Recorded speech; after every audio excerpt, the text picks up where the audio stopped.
Բարև ձեզ, Շանթ Գյումրիի եթերում լրատվության ժամը, այսօր հունիսի 24-ն է, երեքշաբթի։ Իրանն ու Իսրայելը խոսում են հրադադարի մասին, սակայն փոխադարձ հարվածները շարունակվել են։ Միացյալ Նահանգների նախագահը Իսրայելին հորդորել է դադարեցնել հարվածները Իրանի ուղղությամբ, զգուշացնելով, որ դա կբերի իրավիճակի զանգվածային սրման։ Ավելի վաղ նա լրագրողների հետ զրույցում ընդունել է, որ եւ Իրանը եւ Իսրայելը խախտել են իր կողմից այսօր առավոտյան հայտարարված հրադադարը։ Թրամփն ասել է, որ դժգոհ է երկու երկրներից, բայց հատկապես Իսրայելից։ Միաժամանակ հայտնի է, որ մերձավոր արևելք է եկել Միացյալ Նահանգների ռազմածովային ուժերի ավիակիր հարվածային խումբը։ Նաթանցի, Ֆորդոյի եւ Սպահանի միջուկային 3 օբյեկտներին Միացյալ Նահանգների հարվածից հետո իրավիճակը կտրուկ լարվեց, թեև Իրանը հայտարարել էր, թե նախապես տարհանել էին այդ օբյեկտներում եղածն ու մեծ վնաս չեն կրել։ Բայց Թեհրանը հայտարարեց պատասխանի իր իրավունքի մասին։ Երկուշաբթի արդեն Իրանը հարված հասցրեց Կատարի եւ Իրաքի ամերիկյան ռազմաբազաներին։ Կատարը, Սաուդյան Արաբիան եւ Միացյալ Էմիրությունները փակեցին օդային սահմանը։ Խոսվեց նույնիսկ Իրանի կողմից Հորմուզի նեղուցը փակելու հավանականության մասին։ Բայց նաեւ կային վերլուծություններ, որ այս պատերազմում կողմել է նաեւ դեմքն ու հեղինակությունը փրկելու հարց են լուծում։ Այս տեղեկությունների ֆոնին բեկումնային նշանակություն ունեցան Միացյալ Նահանգների նախագահ Դոնալդ Թրամփի միմյանց հետևից հրապարակվող հայտարարությունները։ Նախ լրահոսում հայտնվեց Թրամփի առաջին նախադասությունը։ Շնորհավորում եմ աշխարհ, խաղաղության ժամանակն է։ Որոշ ժամանակ անց հետևեց Թրամփի երկրորդ արդեն ավելի մեծ գրառումը։ Պաշտոնապես Իրանը կսկսի հրադադարից 12-րդ ժամին Իսրայելը կսկսի հրադադարը եւ 24-րդ ժամին աշխարհը կողջունի 12-օրյա պատերազմի պաշտոնական ավարտը։ Յուրաքանչյուր հրադադարի ընթացքում մյուս կողմը կմնա խաղաղ եւ հարգալից։ Ենթադրելով, որ ամեն ինչ կընթանա այնպես, ինչպես պետք է եւ այդպես էլ կլինի, ես կցանկանայի շնորհավորել երկու երկրներին էլ, Իսրայելին եւ Իրանին, տոկունության, քաջության եւ խելքի համար, որոնք անհրաժեշտ էին ավարտելու այն, ինչը պետք է կոչվի 12-օրյա պատերազմ։ Այս պատերազմը կարող էր տևել տարիներ եւ ոչնչացնել ամբողջ մերձավոր արևելքը, բայց դա տեղի չունեցավ եւ երբեք էլ չի ունենա։ Դրանից հետո առաջին հայտարարությունները հնչեցին Իրանից։ Այս պահի դրությամբ որևէ համաձայնություն չկա հրադադարի կամ ռազմական գործողությունների դադարեցման վերաբերյալ, այնուամենայնիվ, եթե Իսրայելի վարչակարգը դադարեցնի իր անօրինական ագրեսիան Իրանի ժողովրդի դեմ ոչ ուշ, քան Թեհրանի ժամանակով ժամը 4-ին, ապա դրանից հետո մենք մտադրություն չունենք շարունակելու մեր պատասխանը։ Մեր ռազմական գործողությունների դադարեցման վերաբերյալ վերջնական որոշումը կկայացվի ավելի ուշ։ Ավելի ուշ Իսրայելի վարչապետի գրասենյակն էլ արձագանքեց, նշելով, թե իրենք համաձայնել են երկկողմանի հրադադարի մասին Միացյալ Նահանգների առաջարկին, սակայն եթե խախտվի դա, ապա խիստ կարձագանքեն։ Գրակը ամբողջությամբ չդադարեց, Իսրայելն ու Իրանը հարվածներ փոխանակեցին։ Իրանը նաև հայտարարեց, որ իսրայելական հարվածից միջուկային էներգիայի մասնագետ է մահացել։ Դոնալդ Թրամփը նոր հայտարարություն արեց սոցցանցի իր էջում։ Հրադադարն այժմ ուժի մեջ է մտել, խնդրում եմ մի խախտեք այն։ Դրանից հետո էլ չնայած հրադադարի մասին հայտարարություններին, Իսրայելը նշեց, թե Իրանի կողմից նոր հարվածներ են եղել, եւ դա պատճառաբանելով Իսրայելի պաշտպանության նախարարը հայտարարեց, որ պատասխանի հրահանգ է տվել, բայց իրանական կողմը հերքեց, որ նոր հրթիռ է արձակել Իսրայելի ուղղությամբ։ Չնայած այս ամենին, արդեն իսկ հայտնի է, որ որոշակի համաձայնության հասնել հնարավոր է եղել Միացյալ Նահանգների եւ Կատարի միջնորդությամբ, եւ Կատարում Միացյալ Նահանգների ռազմաբազայի ուղղությամբ իրանական հարձակումը ոչ այնքան հակամարտությունը էսկալացնելու, որքան մեղմացման տանելու նպատակ ուներ։ Թե ինչպիսի զարգացումներ կլինեն դժվար է ասել, բայց Միացյալ Նահանգների փոխնախագահը Fox-ին տված հարցազրույցում ասել է, որ Միացյալ Նահանգները ձգտում է Իրանի հետ ուղիղ երկխոսել հետագա համագործակցության մասին։ Ուղերձները միշտ փոխանցվում են որևէ միջնորդի միջոցով, իրանցիների հետ դա հետևողականորեն այդպես է եղել։ Անշուշտ մենք կցանկանայինք խոսել նրանց հետ, նախագահը դա հստակ հասկացրել է։ Մենք կցանկանայինք ուղիղ զրույց ունենալ այն մասին, թե ինչպես առաջ շարժվենք։ Չնայած լրահոսում հայտնվող տարբեր տեղեկություններին, Իրան մի քանի մակարդակով հայտարարեց, որ Իսրայելի ուղղությամբ հրթիռ չի արձակել, իսկ ազգային անվտանգության գերագույն խորհուրդը հայտնեց, որ հրադադարի ռեժիմը ուժի մեջ է մտել։ Քրիստինե Ալագուլյան, Հորիզոն։ Աշխարհում իրարանցում առաջացրած հակամարտությունների ֆոնին Հաագայում մեկնարկում է ՆԱՏՕ-ի գագաթնաժողովը։ Ընդ որում Եվրատլանտյան ռազմական դաշինքում այս ընթացքում միասնական դիրքորոշում չկա շատ հարցերում, պաշտպանական ծախսերի ավելացումից մինչև Ռուսաստանի դեմ պատերազմում Ուկրաինային աջակցությունը շարունակելը։ Միաժամանակ նոր մարտահրավեր է Իրան-Իսրայել հակամարտությունը, թեև Միացյալ Նահանգների նախագահը հայտարարել է պատերազմի ավարտի մասին։ Նշենք, որ ՆԱՏՕ-ի օրակարգում առանձին քննարկում նախատեսված չէր մերձավոր արևելքում ընթացող զարգացումների վերաբերյալ, սակայն ամենայն հավանականությամբ անդամ երկրները այդ հարցը կքննարկեն։ Ռուս-ուկրաինական ճակատում կողմերը փոխադարձ հարվածներ են հասցրել անցած գիշերը ռուսական կողմը անօդաչու թռչող սարքերով հարվածել է Ուկրաինայի Սումիի մարզին։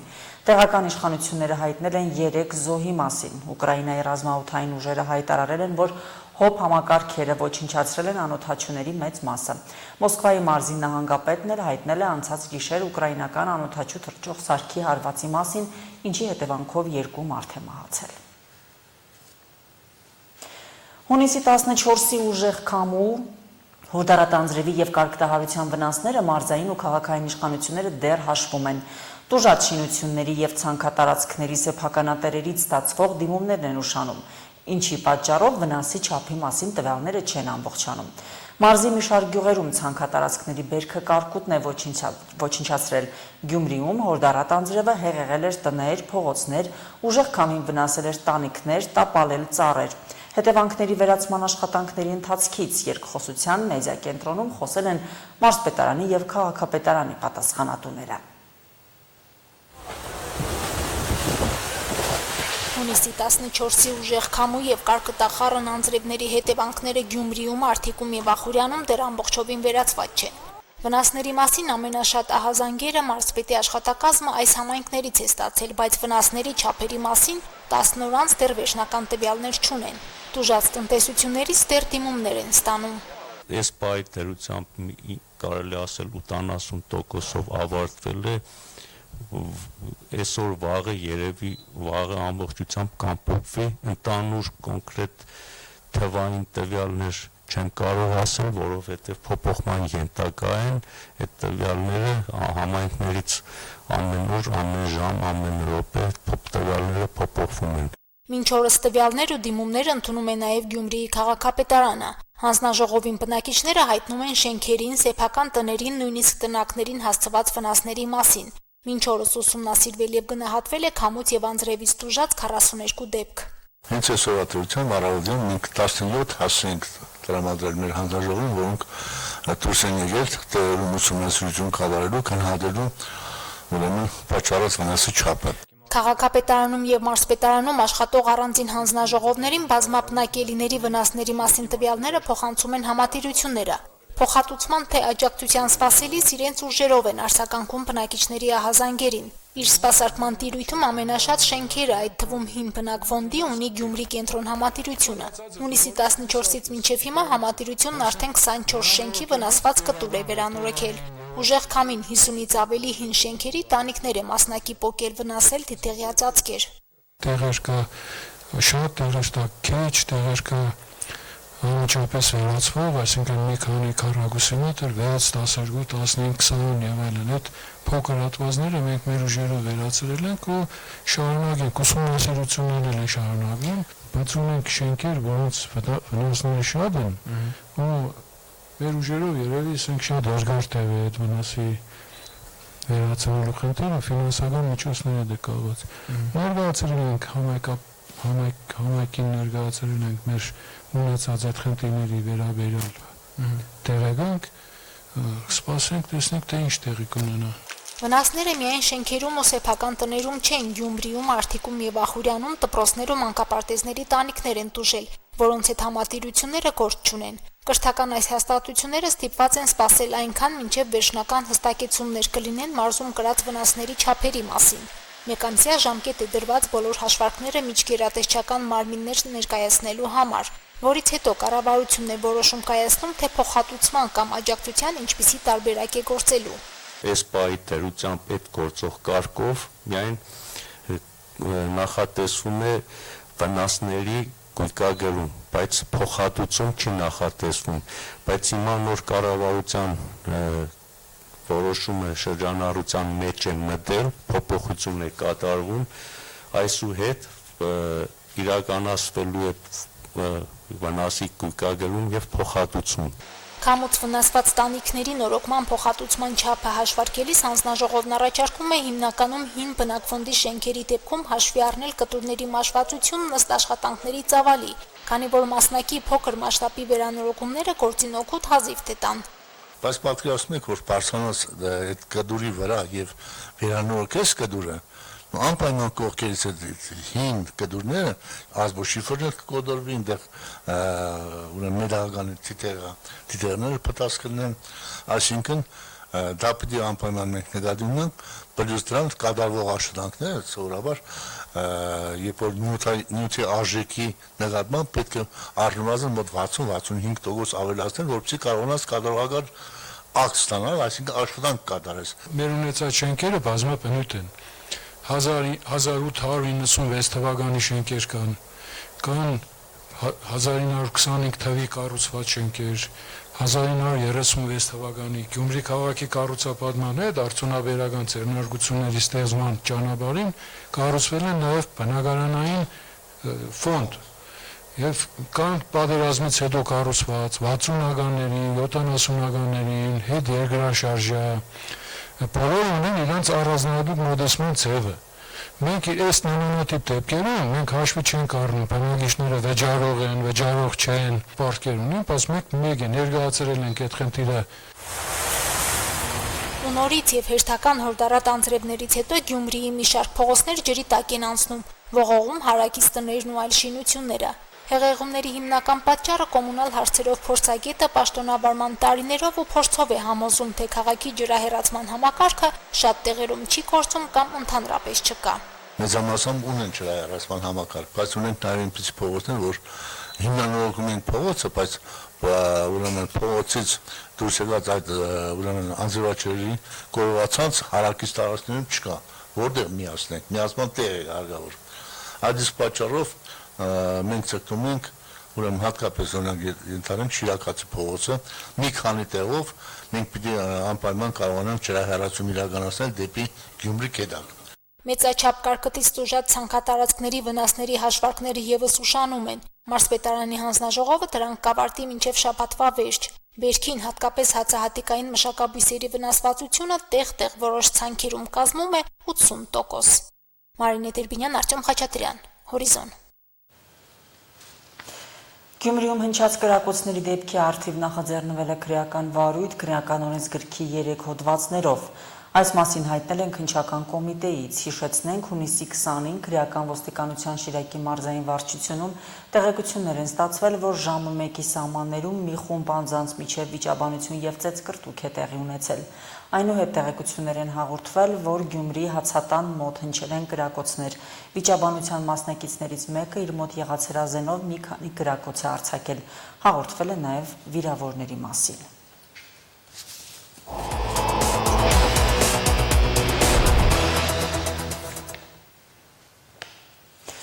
88 տարեկանում կյանքից հեռացել է ՀԽՍ ժողովրդական արտիստ, Հայաստանի Հանրապետության պետական մրցանակի դափնեկիր, Մովսես Խորենացի մեդալակիր Գուժ Մանուկյանը։ Ժողովրդական արտիստը ծնվել է 1937 թվականին Լենինականում, 1958 թվականին ավարտել է Երևանի Գեղարվեստաթատերական ինստիտուտի դերասանական ֆակուլտետը, 1958-ից 59 թվականներին աշխատել է Կապանի դրամատիկական, 1959-ից 67 թվականներին Երևանի Պատանի հանդիսատեսի, 1967 թվականից Երևանի դրամատիկական թատրոններում։ Կինոյում և թատրոնում լավագույն դերերը նրան են պատկանում, լավագույն անձնավորումների համար Գուժ Մանուկյանը բազմաթիվ մրցանակների արժանացել։ Թատերասեր հանրության և նրա արվեստի երկրպագուների հիշողության մեջ Գուժ Մանուկյանը կմնա իր կերտած անզուգական և ինքնատիպ կերպարներով։ Գուժ Մանուկյանը այն ստեղծագործողների սերնդի ներկայացուցիչն էր, որն իր աշխարհայացքով, բեմական ու կինոմատոգրաֆիկ մտածողությամբ վերաձևակերպել է ազգային արվեստի մոդելները, ասված է Կրթության, գիտության, մշակույթի և սպորտի նախարարության տարածած հաղորդագրության մեջ։ Վարչապետի որոշմամբ կստեղծվի Գուժ Մանուկյանի հուղարկավորության կազմակերպման հանձնաժողով։ Խաչքարագործությունը հայկական ժողովրդական արվեստի բացառիկ և յուրատեսակ ուղղություններից է, այն նույնքան հին է, որքան քրիստոնեության պատմությունը։ Սերունդները ժառանգում են, պահպանում արվեստի այս ճյուղը։ Դրա վկան են մերօրյա խաչքարագործ վարպետները։ Նրանցից մեկն է արմատներով շիրակցի Ռուբեն Նալբանդյանը։ 1180 խաչքարերի հեղինակը, աշխարհում հայտնի է Խաչտար Ռուբեն անունով։ Հանճարներից մեկն ասել է. յուրաքանչյուր երեխա նկարիչ է, խնդիրն այն է, թե ինչպես մնալ նկարիչ, երբ արդեն երեխա չես։ Ռուբեն Նալբանդյանի մոտ այս ճանապարհը սահուն է անցել։ Քանդակելու եւ նկարելու ձիրքը նրա մոտ արտահայտվել է դեռ մանկուց։ Հիմա արդեն վաստակավոր նկարիչ քանդակագործը, ով արվեստի աշխարհում հայտնի է Խաչտար Ռուբեն անունով, 1180 խաչքարերի հեղինակ է։ Նրա անունը ընդգրկվել է Հայաստանի ռեկորդների եւ արտասովոր նվաճումների գյուծազնագիրք ժողովածուում։ Զրուցում ենք քանդակագործի հետ հայրենի գյուղում, արմատներն այստեղից են։ Հայրն ու մայրը Շիրակի մարզի Այգաբաց գյուղից են։ Հաճախ է գալիս Այգաբաց, այս անգամ այցը կարևոր մի նպատակ ունի։ Դրա մասին հետո խոսենք։ Մինչ այդ Խաչտար Ռուբենը կյանքից հետաքրքիր դրվագներ է հիշում։ Հիշում է, թե ինչպես է առաջին բուհը հանավար թողել է վերադարձել Լենինգրադից։ Հայրն էր խնդրել, ասել էր, որդիս ռուսահպատակ չպետք է լինի։ Հետո հիշում է, թե ինչպես դպրոցական տարիներին գյուղի դպրոցի գրադարանավարուհին հանձնարարում էր աթեիստական բովանդակությամբ պատի պաստառներ նկարել։ Մի երկու օր առաջ հանդիպել եմ այդ գրադարանավարուհուն, արդեն 90 տարեկան, ասում եմ, Լաուրատ ջա հիշում եք, որ ինձ ասեցի գրի բանը կրոնը գիտության թշնամին է, Ռուբեն ջան ասում է, ինձ պարտադրում էին, ես էի կարող։ Այսպիսի նման պլակատներ են գրել։ Գալիս էի տուն, հայրիկիս ասում է, պապ, ախր մեր դպրոցի դիրեկտորն ասում է, Աստված չկա, սուտը ասես բան, ասում էր, դու մեկ-մեկ լսեիր ան, բայց դու գործ չունիս։ Տանը խորհրդային ժամանակների աթեիզմի սխալ դասերը հայրն ու մայրն էին ուղղում։ Այդպես Ռուբենը արդեն իրական պատկերացում կազմեց կրոնի, եկեղեցու, խաչու հավատքի կարևորության մասին։ Դա արտացոլվեց նաև նրա արվեստում։ Հետզհետե քանդակներում գերակշռողը դառնում էին խաչքարերը։ Վարպետն ասում է, խաչքարը մարդու նման է, խաչքարը մարդու ստվերն է։ Եթե մենք ուշադրություն դարձնենք մեր դասական խաչքարերին, կողքից նայենք այսպես, խաչքարերն էլ, այսպես խոնարհված են գետի։ Խաչքարն էլ ինքը հիմնականում 3 մասից է բաղկացած։ Այն թեքված մասը վերևի գլուխն է, այն խաչի արկայության տեղը հոգին է, եւ վարդյակը, որտեղ միշտ գոյություն ունի մեր հին դասական խաչքարերի վրա, դա ոտքերն է, որը կենարար ստանալով հողից, սնվում արևից, բարձրանում է վերև։ Մեկ-մեկ ինձ հարցնում են, վարպետ, ուզում ենք հետևնել Նախշանես։ Ասում եմ, հարգելիս, դու Երգերեսանի մարդ տեսել ես։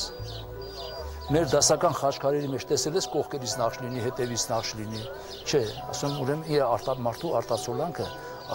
արժևից է գալի։ Ռուբեն Նալբանդյանի արվեստի փիլիսոփայությունում մի ուրիշ համոզմունք ու սկզբունք էլ կա։ Եթե խաչքարի պատվերն արտերկրի համար է, ապա աշխատում է այն միշտ տուֆից քանդակել։ Ասում է, տուֆը հայ է, եթե նույնիսկ վրան ոչ մի բան չքանդակես։ Մեկ-մեկ այսպես օրինակ եմ բերում, ասենք, եթե գնացել ես արտասահման մի փողոցով անցնում ես,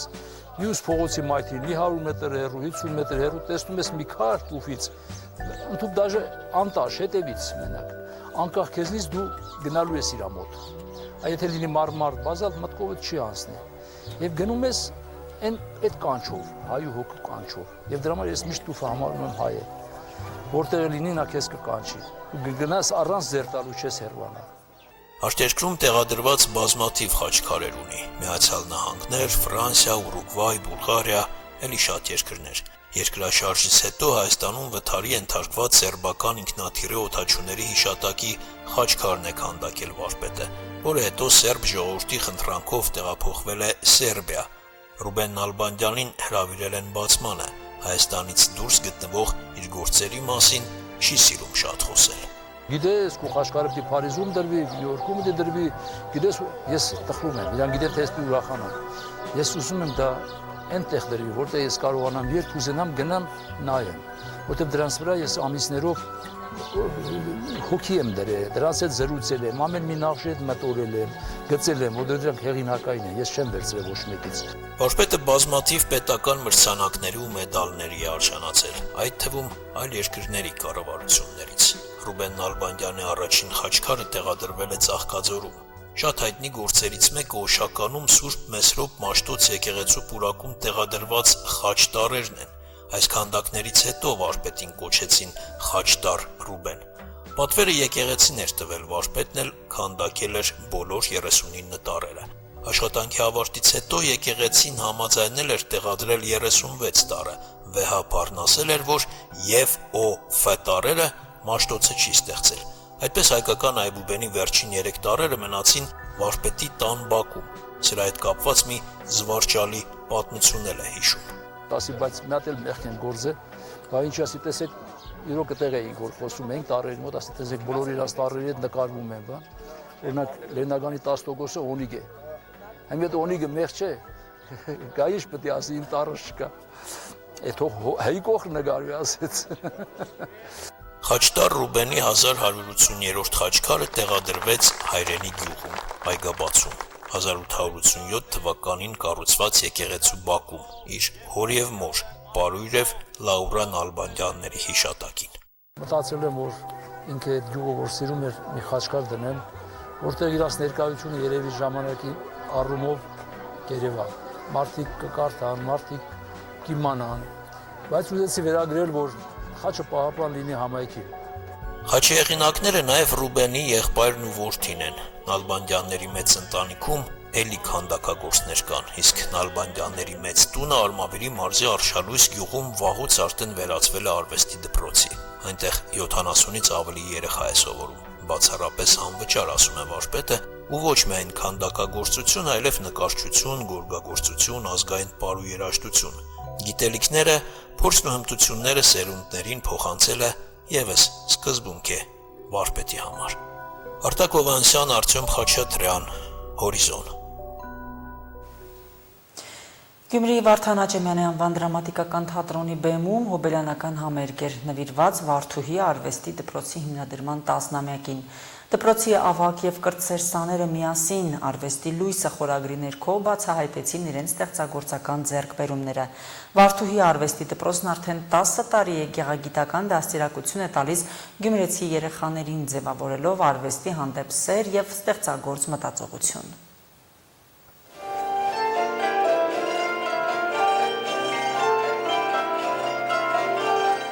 Հեզեճկուն ու նուրբ շարժումներով բեմին փոքր պատանի պարուհիներն են, որոնք ներկայացնում են դասական պարի ոգին ու հմայքը։ Պարարվեստի բոլոր էլեմենտները սովորել, հմտացրել են Վարդուհի արվեստի դպրոցում։ Մշակույթի ու արվեստի կենտրոնը նշում է հիմնադրման 10-ամյակը։ Կրթական հաստատությունը նվիրումով է ճանապարհ հարթում իր սաների համար։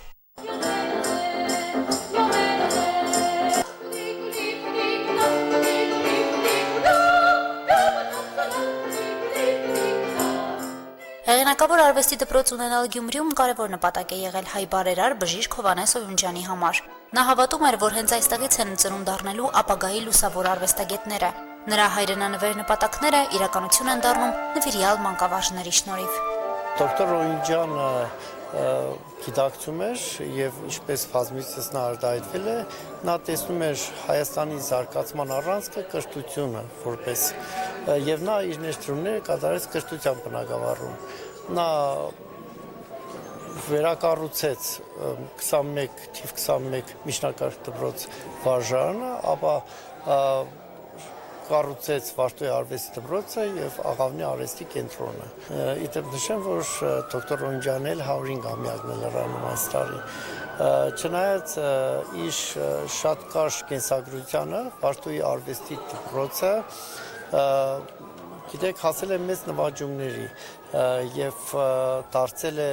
լուսավոր կետ Գյումրի եւ ոչ միայն Գյումրի, այլև Հայաստանի կրթամշակութային քարտեզի վրա։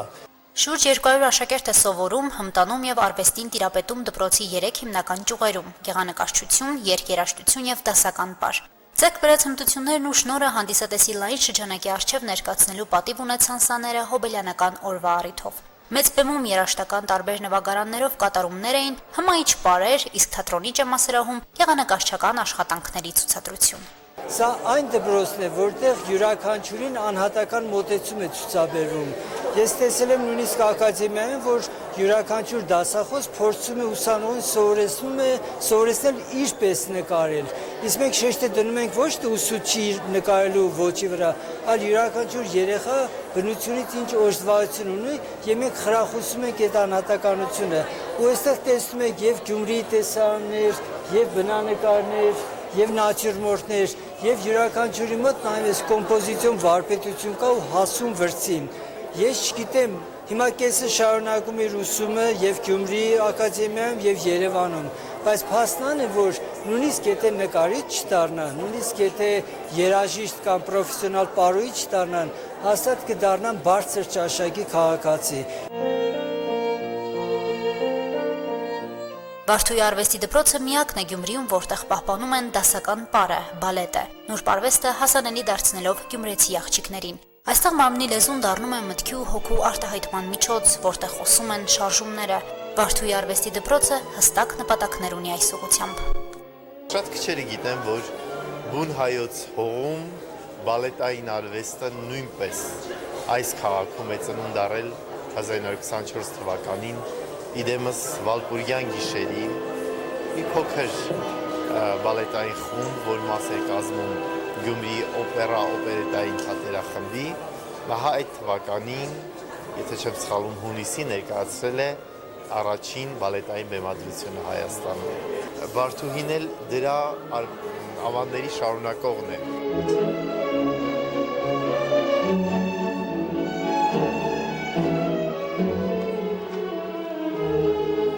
Արվեստի դպրոցը ինքնուրույն ձեռագիր ունեցող դպրոց է, շատ յուրատիպ,